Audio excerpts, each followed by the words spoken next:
ಮದುವೆ ನಿಂತಿರೋದು ನೀವು ಪೊಲೀಸ್ ಸ್ಟೇಷನ್ಗೆ ಏನಕ್ಕೆ ಬಂದಿದ್ದೀರಾ ಇವತ್ತು? ಸರ್ ನಮ್ಮದು ಲವ್ ಮ್ಯಾರೇಜ್ ಆಗಿತ್ತು.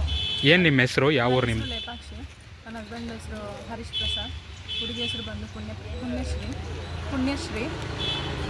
ಸೊ ನನಗೆ ಇನ್ಫಾರ್ಮೇಷನ್ ಇಲ್ಲದೇ ನನಗಿನ್ನೂ ಡಿವೋರ್ಸ್ ಕೊಡ್ದೇನೆ ಬಂದು ಇಲ್ಲಿ ಸೆಕೆಂಡ್ ಮ್ಯಾರೇಜ್ ಆಗ್ತಾಯಿದ್ರು. ನಾವು ಹೋಗಿ ನಿಲ್ಲಿಸಿ ಇವಾಗ ಪೊಲೀಸ್ ಸ್ಟೇಷನ್ಗೆ ಬಂದಿದ್ದೀವಿ. ಅಮೃತೂರು ಪೊಲೀಸ್ ಸ್ಟೇಷನ್ಗೆ ಬಂದಿದ್ದೀವಿ. ಎಲ್ಲಿ ಮದುವೆ ಮಾಡ್ಕೊತಾ ಇದ್ರು? ಯಡಿಯೂರಲ್ಲಿ SLM ಕನ್ವೆನ್ಷನ್ ಹಾಲಲ್ಲಿ. ನಿಮಗೆ ಗೊತ್ತಿರಲಿಲ್ವಾ ಮದುವೆ ಆಗ್ತಾ ಇರೋದು? ಮದುವೆ ಆಗ್ತಿರೋದೆಲ್ಲ ಏನೂ ಗೊತ್ತಿರಲಿಲ್ಲ. ಬಟ್ ಸ್ಟ್ರೇಂಜರ್ಸಿಂದ ಇನ್ಫಾರ್ಮೇಷನ್ ಸಿಕ್ತು. ಇನ್ವಿಟೇಷನ್ ಬಿಟ್ಟು ಹೋಗಿದ್ರು ಮನೆ ಹತ್ರ, ಅದರಿಂದ ಬಂದಿದ್ವಿ. ಎಷ್ಟು ವರ್ಷ ಆಗಿದ್ದು ನಿಮ್ಮ ಮದುವೆ ಆಗಿ? ಮದುವೆ 11 ವರ್ಷ ಆಯಿತು. 11 ವರ್ಷ.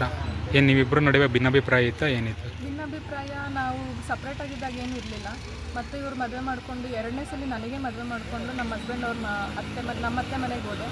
ಅಲ್ಲಿ ಅವ್ರು 4 ಜನ ಅವ್ರ ಅಕ್ಕಂದಿರು ಮತ್ತು ನಮ್ಮ ಅತ್ತೆ ಅವರೆಲ್ಲ ಟಾರ್ಚರ್ ಮಾಡ್ತಾಯಿದ್ರು. ಅದ್ರ ಮಧ್ಯದಲ್ಲಿ ಇವ್ರಿಗೆ ಅಫೇರ್ಗಳು ನಡೀತಾಯಿತ್ತು. ಆಮೇಲೆ ಸಪ್ರೇಟ್ ಆದಮೇಲೆ ಡಿವೋರ್ಸ್ ಇನ್ನೂ ಕಂಪ್ಲೀಟೇ ಆಗಿಲ್ಲ. ಮೀಡಿಯೇಷನಲ್ಲಿ ಬಂದು ನಾನು ನಿನ್ನ ಜೊತೆ ಇರ್ತೀನಿ ಅಂತ ಒಪ್ಕೊಂಡು ಮೆಸೇಜ್ ಎಲ್ಲ ಮಾಡಿಬಿಟ್ಟು ಈ ಸ್ಯಾಟರ್ಡೆ ಸಂಡೇ ಮನೆಗೆ ಬರ್ತೀನಿ ಅಂತ ಹೇಳಿ ಇಲ್ಲಿ ಬಂದು ಮದುವೆ ಆಗ್ತಿದ್ದಾರೆ. ಒಟ್ಟಾರೆಯಾಗಿ ಮದುವೆ ಆಗ್ತಿರೋದೇ ನಿಮಗೆ ಗೊತ್ತಿಲ್ಲ, ನಿಮ್ಮ ಗಮನಕ್ಕೆ ತಂದಿಲ್ಲ. ಎಷ್ಟು ವರ್ಷ ಆಗಿತ್ತಮ್ಮ ಮದುವೆ ಆಗಿ ನಿಮಗೆ? ನಂಗೆ 11 ಇಯರ್ಸ್ ಆಗಿತ್ತು ಸರ್. ಮಕ್ಕಳೇನು ಇರಲಿಲ್ವಾ? ಮಕ್ಕಳೇನೂ ಇಲ್ಲ ಸರ್. ಈಗ ಫ್ಯಾಮಿಲಿಯವ್ರ ಹತ್ರ ಬಂದು ಕಂಪ್ಲೇಂಟ್ ಕೊಡ್ತಾ ಇದ್ದೀವಿ. ಮದುವೆ ನಿಂತಿರೋದು ನೀವು ಪೊಲೀಸ್ ಸ್ಟೇಷನ್ಗೆ ಏನಕ್ಕೆ ಬಂದಿದ್ದೀರಾ ಇವತ್ತು? ಸರ್ ನಮ್ಮದು ಲವ್ ಮ್ಯಾರೇಜ್ ಆಗಿತ್ತು. ಏನು ನಿಮ್ಮ ಹೆಸರು? ಯಾವ ಊರು ನಿಮ್ಮ? ಲೇಪಾಕ್ಷಿ. ನನ್ನ ಹಸ್ಬೆಂಡ್ ಹೆಸರು ಹರೀಶ್ ಪ್ರಸಾದ್. ಹುಡುಗಿ ಹೆಸರು ಬಂದು ಪುಣ್ಯಶ್ರೀ. ಸೊ ನನಗೆ ಇನ್ಫಾರ್ಮೇಷನ್ ಇಲ್ಲದೇ ನನಗಿನ್ನೂ ಡಿವೋರ್ಸ್ ಕೊಡ್ದೇನೆ ಬಂದು ಇಲ್ಲಿ ಸೆಕೆಂಡ್ ಮ್ಯಾರೇಜ್ ಆಗ್ತಾಯಿದ್ರು. ನಾವು ಹೋಗಿ ನಿಲ್ಲಿಸಿ ಇವಾಗ ಪೊಲೀಸ್ ಸ್ಟೇಷನ್ಗೆ ಬಂದಿದ್ದೀವಿ. ಅಮೃತೂರು ಪೊಲೀಸ್ ಸ್ಟೇಷನ್ಗೆ ಬಂದಿದ್ದೀವಿ. ಎಲ್ಲಿ ಮದುವೆ ಮಾಡ್ಕೊತಾ ಇದ್ರು? ಯಡಿಯೂರಲ್ಲಿ SLM ಕನ್ವೆನ್ಷನ್ ಹಾಲಲ್ಲಿ. ನಿಮಗೆ ಗೊತ್ತಿರಲಿಲ್ವಾ ಮದುವೆ ಆಗ್ತಾ ಇರೋದು? ಮದುವೆ ಆಗ್ತಿರೋದೆಲ್ಲ ಏನೂ ಗೊತ್ತಿರಲಿಲ್ಲ. ಬಟ್ ಸ್ಟ್ರೇಂಜರ್ಸಿಂದ ಇನ್ಫಾರ್ಮೇಷನ್ ಸಿಕ್ತು. ಇನ್ವಿಟೇಷನ್ ಬಿಟ್ಟು ಹೋಗಿದ್ರು ಮನೆ ಹತ್ರ, ಅದರಿಂದ ಬಂದಿದ್ವಿ. ಎಷ್ಟು ವರ್ಷ ಆಗಿದ್ದು ನಿಮ್ಮ ಮದುವೆ ಆಗಿ? ಮದುವೆ 11 ವರ್ಷ ಆಯಿತು. 11 ವರ್ಷ.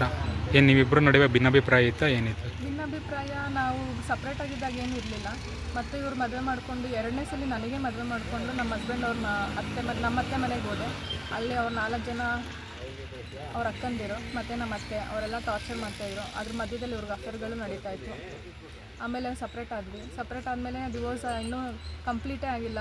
ಮೀಡಿಯೇಷನಲ್ಲಿ ಬಂದು ನಾನು ನಿನ್ನ ಜೊತೆ ಇರ್ತೀನಿ ಅಂತ ಒಪ್ಕೊಂಡು ಮೆಸೇಜ್ ಎಲ್ಲ ಮಾಡಿಬಿಟ್ಟು ಈ ಸ್ಯಾಟರ್ಡೆ ಸಂಡೇ ಮನೆಗೆ ಬರ್ತೀನಿ ಅಂತ ಹೇಳಿ ಇಲ್ಲಿ ಬಂದು ಮದುವೆ ಆಗ್ತಿದ್ದಾರೆ. ಒಟ್ಟಾರೆಯಾಗಿ ಮದುವೆ ಆಗ್ತಿರೋದೇ ನಿಮಗೆ ಗೊತ್ತಿಲ್ಲ, ನಿಮ್ಮ ಗಮನಕ್ಕೆ ತಂದಿಲ್ಲ. ಎಷ್ಟು ವರ್ಷ ಆಗಿತ್ತಮ್ಮ ಮದುವೆ ಆಗಿ ನಿಮಗೆ?